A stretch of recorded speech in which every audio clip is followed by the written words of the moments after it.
के आफूलाई बेमूल्यको सम्झेर बसिरहनु त भएको छैन? या यस्तो मुला जिन्दगी केही पनि होइन भनेर सोचिरहनु भएको छैन? निराशामा हुनुहुन्छ?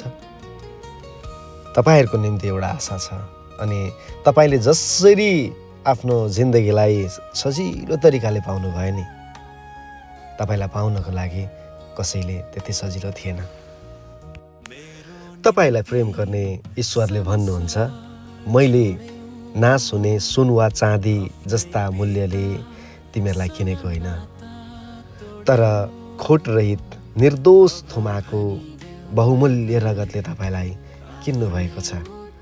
जसरी तपाईँले सजिलै आफ्नो ईश्वरलाई पाउनु भयो नि, तपाईँलाई पाउन त्यति सजिलो कहाँ थियो र हजुर?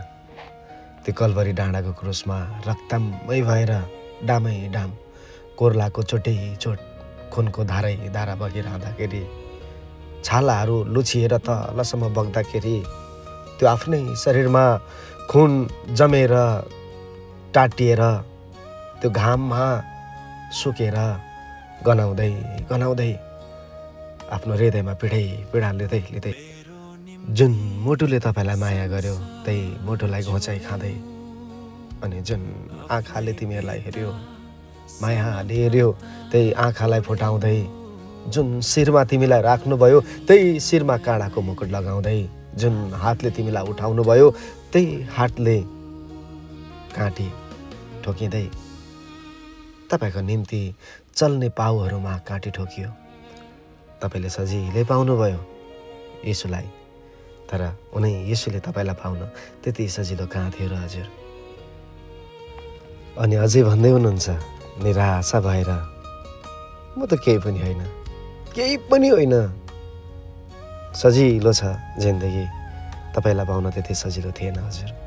तपाईँको निम्ति निर्दोष